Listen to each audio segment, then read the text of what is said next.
Hello, എന്താടാ സുരേഷേ? ഓ, ഒരു രക്ഷയില്ലടാ. ഞാനിപ്പോ ലോണിന്റെ കാശ് അടക്കാനില്ലാണ്ട് ഭാര്യയായിട്ട് തല്ലി പിടിച്ച് പുറത്തേക്ക് ഇറങ്ങിയേക്കണം. നിനക്കെന്താണ് ഇത്ര വലിയ ആവശ്യം? ആ, ഞാൻ സുഹിത്തനൊന്ന് വിളിച്ചു നോക്ക്, അവൻ്റെ കയ്യിൽ ഉണ്ടെങ്കിൽ അവൻ തരും.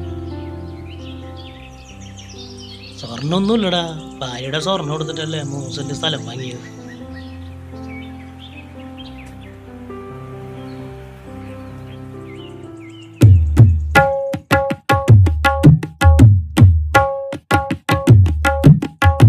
എടാ, ഞാൻ എവിടെ നിന്ന് സംഘടിപ്പിക്കാനുണ്ട്?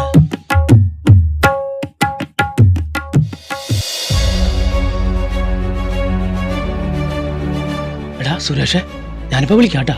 ഓക്കെ.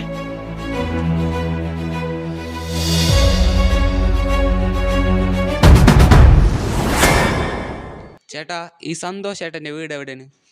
സന്തോഷം മോനെ, ഇവിടെ 2 സന്തോഷുണ്ടേ. ഒരാൾ കൽപ്പണിക്കാരനും ഒരാൾ പെയിന്റ് പണിക്കാരനും. പണി എന്താണെന്ന് അറിയില്ല ചേട്ടാ. വീട്ടുപേരറിയോ? വീട്ടുപേര് പടിയെത്തുന്നാണ്.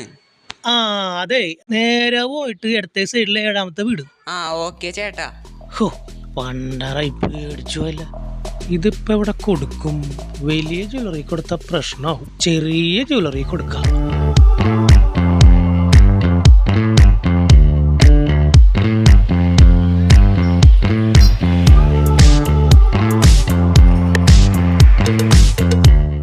എല്ലാം കൂടെ പോരട്ടെ ചേട്ടാ.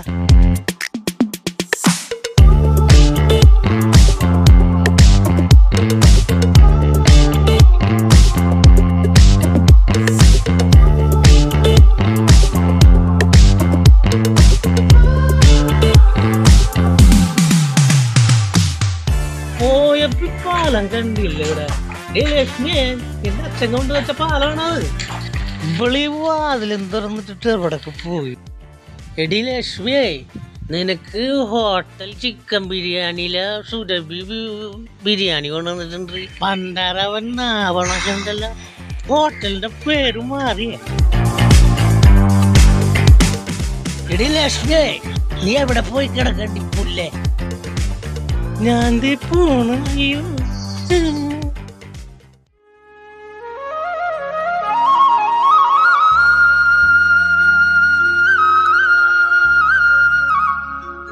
കാലത്ത് തന്നെ വരുന്നുണ്ട് പരദോഷം പറയാനായിട്ട്.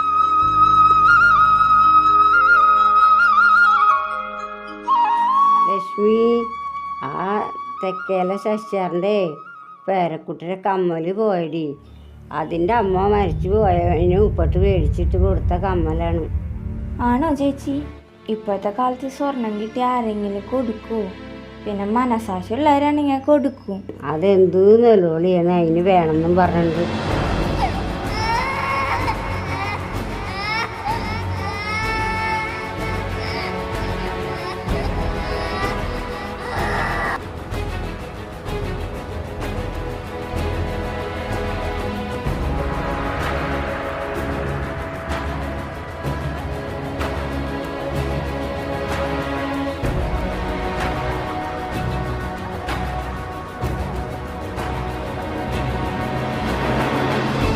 ചായ എടുക്കട്ടാ വേണോ?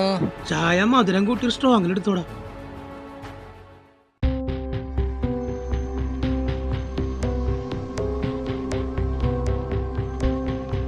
വേണിച്ചേട്ടോ, വേണിച്ചേട്ടാ, ഇവിടെ ആളില്ലേ? ആരും കാണില്ല.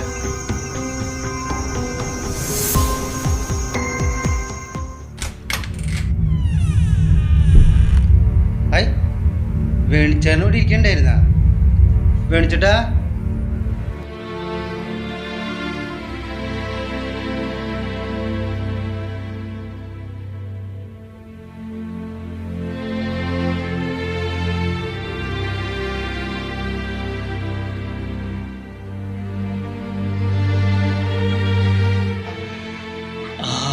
സുരേഷോ, ഇരിക്കടോ. എന്താണ് വേണിച്ചേട്ടാ പണിക്കൊന്നും വരാത്തത്? ചേച്ചിനെ മക്കളും കാണില്ലല്ലോ, ഇവിടെ ആരുമില്ലേ? ചേച്ചി മക്കളൊക്കെ പോയടോ, ഇവിടെ ആരുമില്ല, ഞാൻ മാത്രമേ ഉള്ളൂ. വരുന്ന വഴിക്ക് ഞാനേ മണിച്ചേട്ടനൊക്കെ ഉണ്ട്. അപ്പൊ മണിച്ചേട്ടൻ പറയേ കുപ്പി മേടിക്കാൻ മാത്രം വേണിച്ചേട്ടൻ പുറത്തേക്ക് ഇറങ്ങാറുള്ളൂ. വേണിച്ചാനത് എന്ത് പറ്റി? എൻ്റെ ജീവിതത്തിലെ മറക്കാൻ പറ്റാത്തൊരു സംഭവം ഉണ്ടായിടൂ.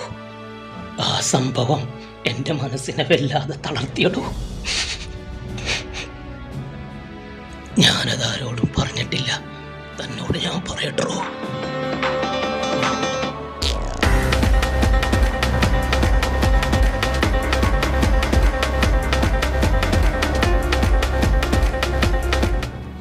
ഈ ഒരു ചെറിയ പ്രശ്നത്തിനാണ് ഈ കുടിച്ച് നശിക്കണത്. അത് ആ കുട്ടിക്ക് ഒരു പുതിയത് വാങ്ങിച്ചു കൊടുത്താല് പ്രശ്നം തീർന്നില്ലേ? ഒരു തരം സ്വർണ്ണല്ലേ? ചെറുതാണെങ്കിലും അവർക്കത് വലുതാണല്ലോ. ഞാനത് തിരിച്ചു കൊടുക്കാൻ എനിക്ക് പറ്റില്ല. അതിൻ്റെ ഒരു വേദന എൻ്റെ മനസ്സിൽ പോകുന്നുണ്ട്. ആ വേദനയാണ് മാറാത്തത്. ഇതിപ്പോ ഡോക്ടറെ കണ്ട തീരാന്നുള്ള പ്രശ്നം മാത്രമേ ഉള്ളൂ. ഡോക്ടറെ അടുത്തൊന്നും പോകണ്ടോ. ഡോക്ടറെ അടുത്ത് പോയിട്ട് കാര്യമൊന്നുമില്ല. വേണിച്ചാന അതിന് കുടി നിർത്ത്. എനിക്കൊരു കോള് വരുന്നുണ്ട് വേണിച്ചേട്ടാ. ഹലോ, ഞാൻ അവിടെ അല്ലടാ. ഞാൻ അർജൻറ്റായിട്ട് ഒരു സ്ഥലത്ത് വന്നേക്കണം. ഞാനങ്ങോട്ട് വിളിക്കാം.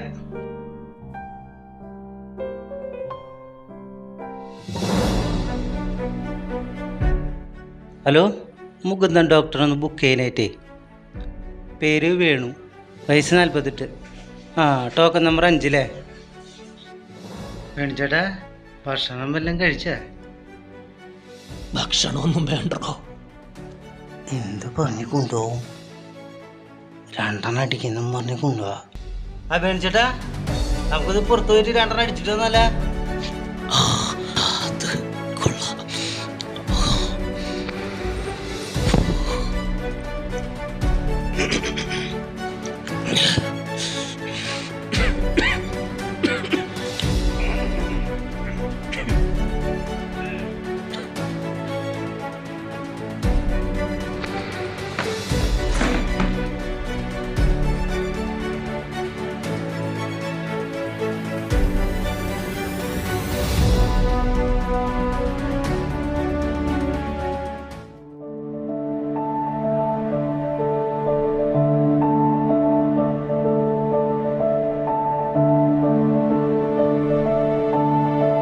വേണിച്ചേട്ടാ, മരുന്ന് കൃത്യമായിട്ട് കഴിക്കണോട്ടാ.